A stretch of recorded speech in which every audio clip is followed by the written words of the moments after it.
华视在地新闻，受到暖冬甲暴雨的影响，南投的乌狗蟹大爆发。伫个国盛、埔里稀除了后，即摆参德山嘛钓着咯。大阵的乌狗蟹扫入去人家厝灭火，而且离电火开关作秀，电火拢袂倒咯。德山镇公所赶工来做狗蟹养济，要一户一户来发放。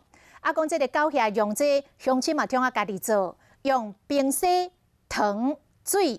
用1比10比40的比例来调配，会当有效消灭狗蟹。乌狗蟹侵入南投县，除了国盛、埔里甲稀地，即马德山嘛有啊。都会跑到我们室内，甚至到房间、厕所也有。民众真苦恼，这规厝间拢是乌狗蟹，甚至开关阁烧起。电动门啊吼，下末才烧2粒去啊，开关歹误解，迄个聚集安尼呢。德山镇公所为着要处理这乌狗蟹，开15万，赶工做22000罐的狗蟹养济，一户一户发放，就惊这还阁无够用。店长嘛教大家安怎 DIY。硼砂、砂糖跟水3样来做一个调和，1比10比40这样的一个比例。